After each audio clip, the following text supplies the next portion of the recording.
Hello everyone, Hi. my name is Amanda and my role today is to serve as the moderator for this discussion on Jean Piaget theory of cognitive development. The purpose of our section today is to explore this theory, examine its strengths and weaknesses, and consider how it can still guide the modern education. I will be managing the flow of the conversations, making sure each speaker has time to explain their ideas and helping us connect the key points. So we have two speakers today. Speaker one, Sabrina, will focus on explaining the Piaget theory and its main concepts, while speaker two, Natalie, she will focus on criticisms and alternative perspectives. After their explanations, I will guide them with questions so that we can reach a balanced understanding. Before we begin, let me first introduce the psychologists behind the theory.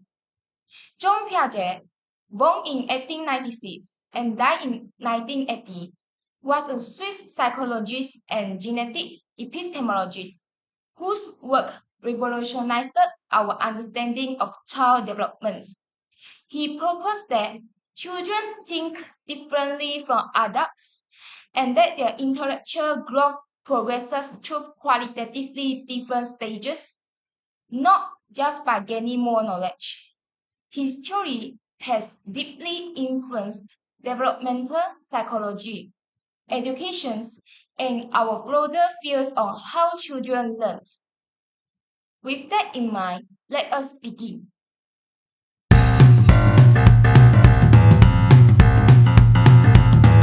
First, we will hear from speaker one, Sabrina, who will explain the stages of cognitive development and Piaget key concepts. Please go ahead, Sabrina. Thank you, Amanda. So, Piaget believed that children are not just passive learners, but because they actually build their own understanding by exploring and interacting with the world around them. He described four main stages of cognitive development. The first stage is the sensory motor stage, which is from birth until 2 years old. At this point, baby learns mostly through their senses and movement. A really important milestone here is object permanence, where they're realizing that something still exists even when they cannot see it. Then comes to the pre-operational stage around the age of 2 to 7. Kids begin using language and symbols, but they are still pretty egocentric, uh, which is it is hard for them to see things from another person's point of view. Next is the concrete operational stage between 7 and 11. Here, children start to think more logically, but mainly about concrete, hands-on activities.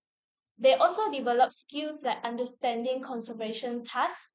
For example, knowing that water is the same amount whether it's in a tall glass or a short one.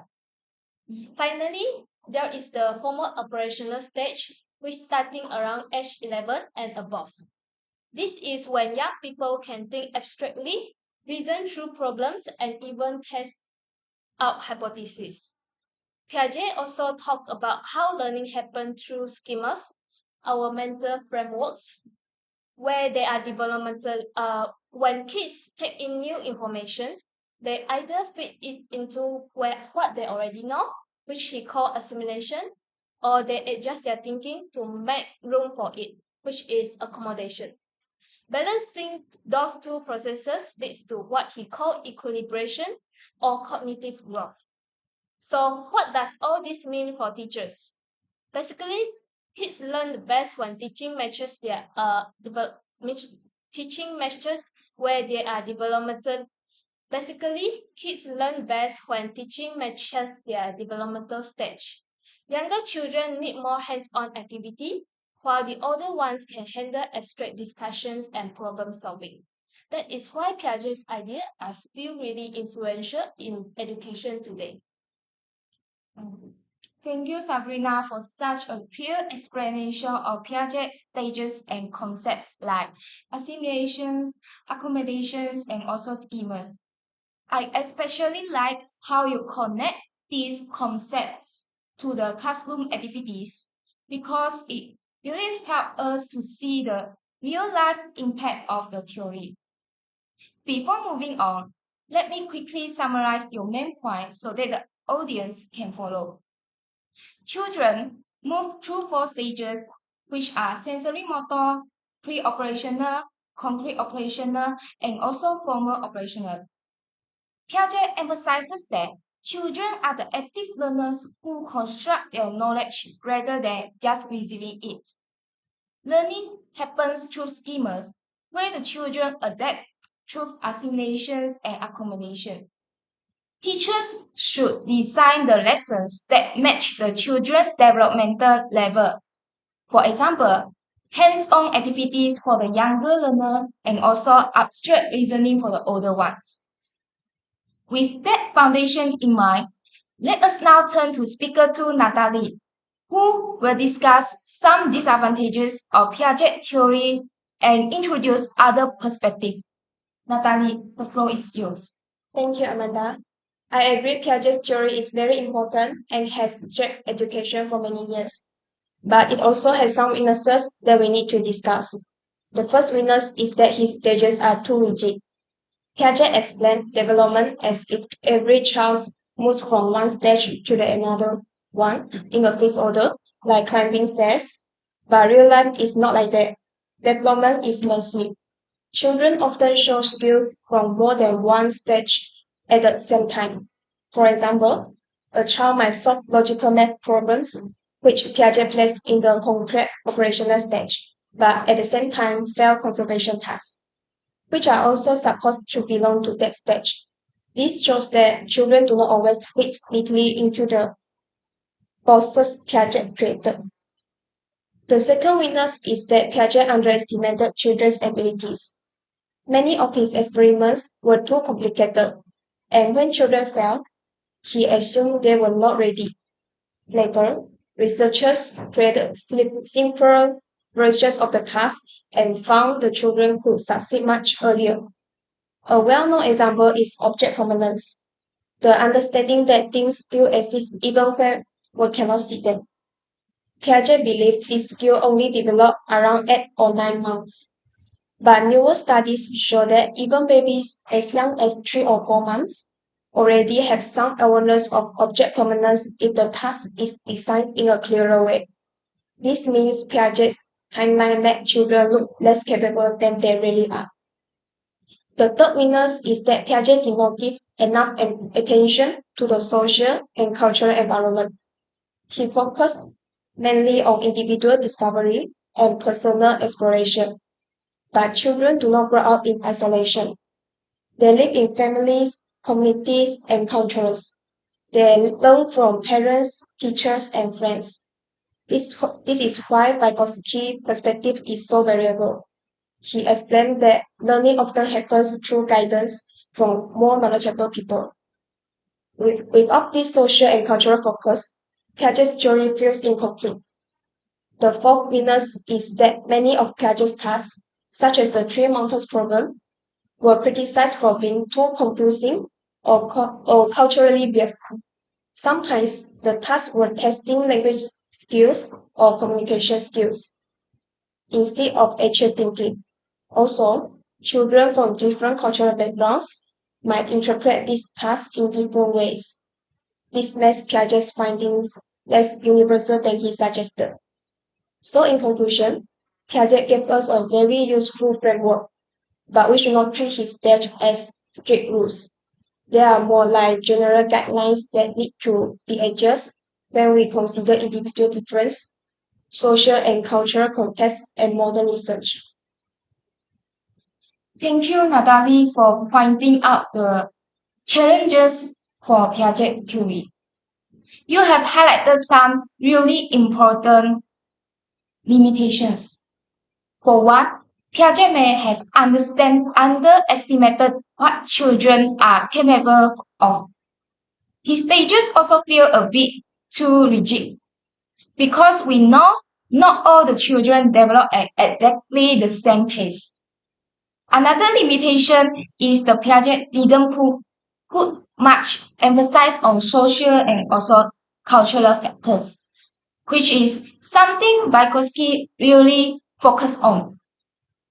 Plus, some of his experiments like the Three Mountains task may not have been fair for all the children, since the setup itself could make the task harder than it needed to be. And of course, not everyone actually reaches the formal operational stage, even an adults. So, I think this reminds us of something really important. No single theory can explain everything about how the children learn and grow. Each theory gives us part of the picture, and together they help us understand the bigger puzzle of development.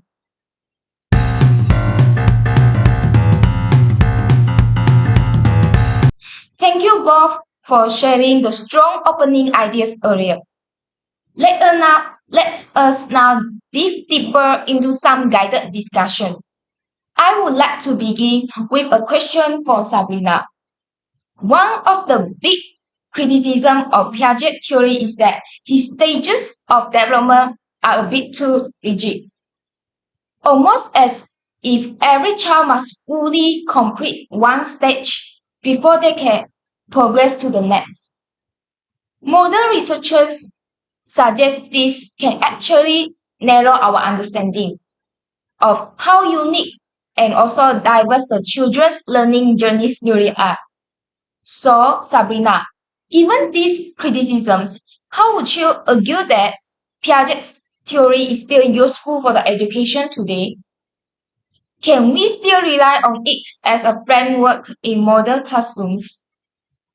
All right. So, from my own perspective, I think Piaget's theory remains very useful today, provided that we apply it in a flexible ways than a rigid way. Instead of treating the stages as fixed rules that every child must follow at exactly the same age, it is more helpful to see them as broad developmental patterns. Children do not all move through the stages at the same pace, but Piaget's description gives us a general framework to understand how their thinking evolves. For example, a teacher may observe that many 7 years old children are able to handle conservation touch, which is a psychology test devised by John Piaget that assesses a child's ability to understand that certain properties of an object, such as quantity, mass, or volume, remain the same even when its physical appearance changes, like understanding that the amount of water stays the same even when poured into a different shaped container. However, some children may still struggle with this idea and need a little more time or different experiences before mastering this concept. By paying attention to these differences, teachers can adjust their lessons, provide additional supports, or create hands-on activities that meet every children's needs. Another strength of Piaget's work is how well it complements with Vygotsky's theory. While Piaget emphasized that children actively construct knowledge through exploration and interaction with the environment around them, Vygotsky highlights the importance of social support, guidance, and scaffolding from teachers and peers. When these two perspectives are combined, educators gain a fuller picture of how learning happens. Children learn by doing, but they also learn best when their efforts are guided within their zone of proximal development, which is also known as ZPD. So, Piaget's value is not in giving exact edges, but in showing that children's thinking changes in qualitative steps, and teaching should respect those differences. Thank you, Sabrina. That was a very thoughtful explanation. I really like how you pointed out that Piaget stages should not be treated as the strict edge levels, but rather as flexible patterns of development. What I found interesting in your answer is the way you connected Piaget with Vygotsky. That balance between a child's self-discovery and the guidance of teachers or peers is so important in real classrooms. And now, Natalie, let us expand this discussion. You mentioned in your introduction that Vygotsky, one that emphasizes the social dimension of learning. Give us a slightly different angle. So here is my question for you. Do you think Piaget ideas and Vygotsky ideas can actually work together in a classroom, or are they too different to be continued, So, combined? so first, I agree with Sabrina that Piaget's ideas can still help us today if we use them in a flexible way. However, I think Piaget focused too much on the individual child as if learning happens only inside one person's mind. In reality, children learn a huge amount through social interaction. Let me give an example. Imagine a child trying to solve a difficult math problem alone. The child might get stuck and give up. But if the child works with a friend who is slightly more advanced, suddenly the problem becomes easier and the child can solve it. This does not mean the child has already reached the next stage of development, as Piaget would argue. Instead, it shows that social support created an opportunity for learning. This is exactly what Vygotsky called the zone of proximal development. It describes the gap between what a learner can do independently and what they can achieve with the help of others. This shows why Piaget's theory feels incomplete. He mainly focused on discovery learning, where the child explores and figures things out on their own. Discovery learning is valuable, but it is not the whole story. If, if teachers only rely on discovery learning, they may miss the power of footwork, peer tutoring, and teacher scaffolding. Research today shows clearly that children often perform better when they collaborate and share ideas with each other compared to when they are completely alone. So my point is this. Piaget was not wrong, but he gave us only part of the picture. His theory needs to be balanced with the understanding that learning is also a social process. Teachers should create classrooms that encourage collaboration, discussion, and teamwork. In this way, children benefit from both individual exploration and social learning. Excellent point, Natalie. I think you have added a very important reminder that learning is not only an individual process but also a deeply social one. I like your example of the math problem because it really shows the power of the peer learning and also scaffolding. In fact, if we think about today's classroom, group projects and collaborative problem solving are very common, which shows how the Vygotsky inside the complement Piaget. Let us make this more practical now. Both of you have explained the theories very well, but I want to challenge you to apply them. My next question is for both speakers. If you were teachers, how would you apply Piaget theory in the classroom while also avoiding these weaknesses? Can you give me a concrete example of an activity, Sabrina? Sure. Let us imagine a science lesson on floating and sinking. If the students are in the concrete operational stage, I would bring in real objects such as wood, metal, plastic, and sponge. Then I would ask them to test which ones will float and which one will sink by putting all of the objects into the water. This way, they would learn by direct observation and hands-on experiments, which is exactly how children at this stage think the best. On the other hand, if the class consists of students in the formal operational stage, which is students aged 11 and above, I could go further and challenge them to predict the outcomes before testing. They could design simple experiments, record their results, and even begin to explain the principles scientifically, such as the principles of density and displacements. The same science concept, floating and sinking, becomes two very different learning experiences tailored to the developmental levels of the learners. This shows how Piaget's theory gives teachers practical guidance for designing tasks that match how children reason at different stages. That was a good example, but I would like to add one more point. Teachers should be careful not to restrict children only to the abilities that Piaget described for the stage. Development is not always fixed, and children are often capable of more than Piaget suggested, especially when they receive support. For example, even children in the concrete operational stage, who Piaget believed could only think logically about concrete things, can sometimes make predictions of simple hypotheses. They can do this if the teacher gives them some guidance.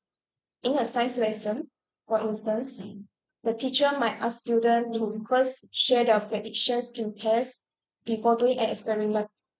The teacher can then guide the discussion with simple prompting questions like, why do you think the metal sunk while the wood floated?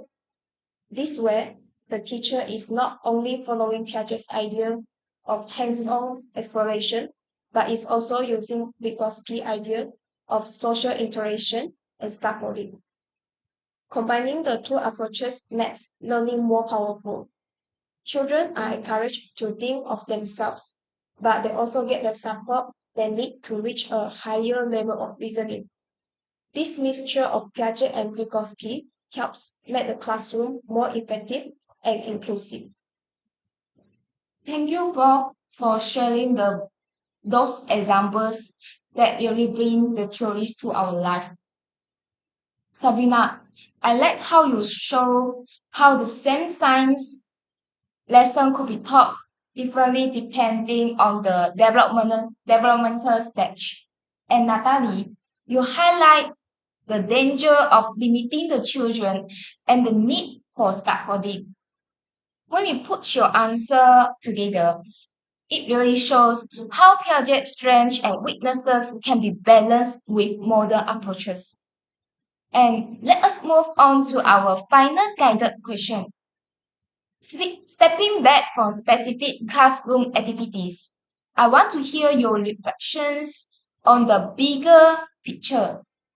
What do you think is the single biggest lesson that modern education educators today can still learn from Piaget theory?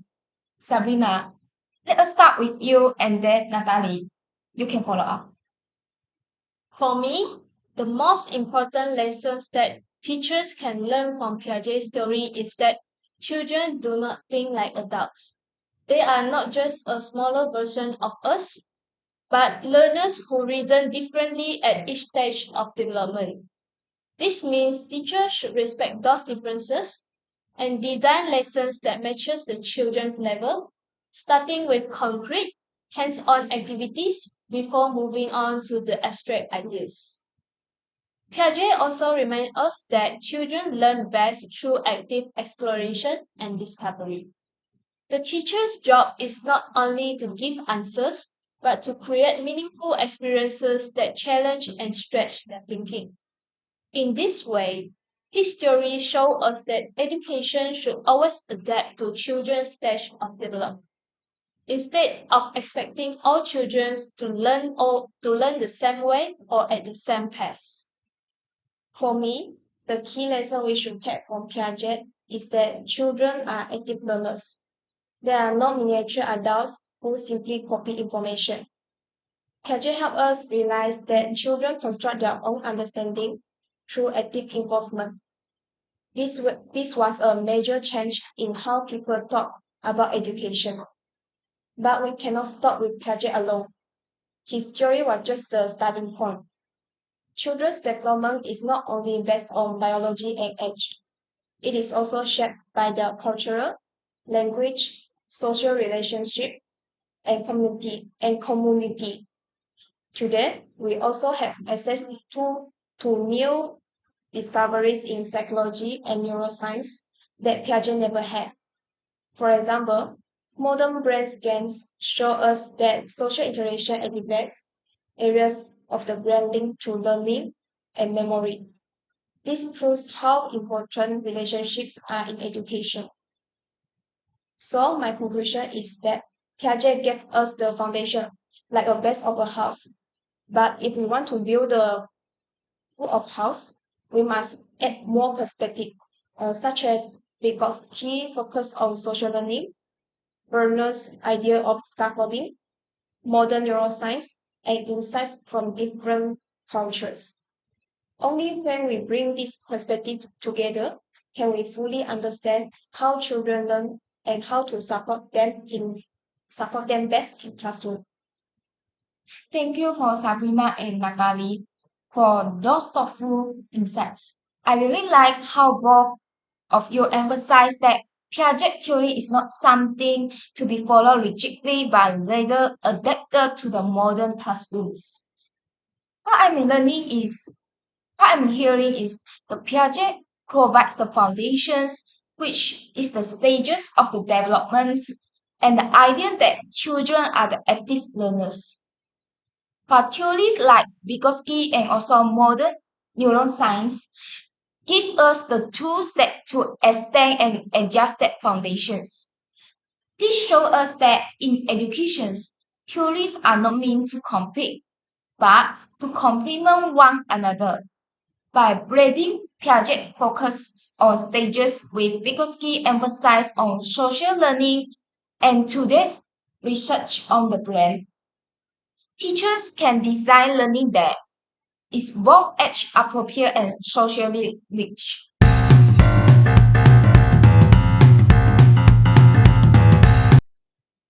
So, as we come to the end of our discussion today, let us recap the key takeaways.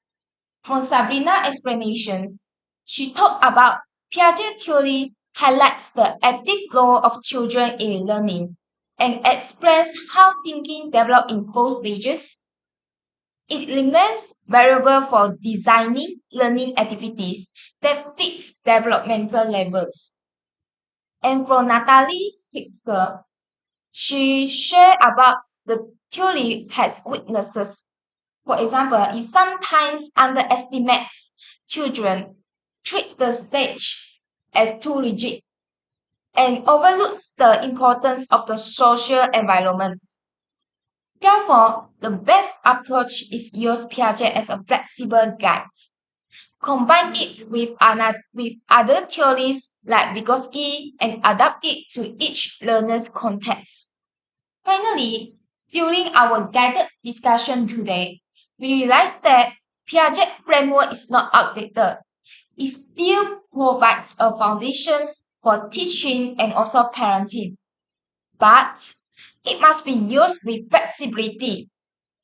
Combining the Piaget insight with Vygotsky emphasis on social interaction allows us to support the children more effectively.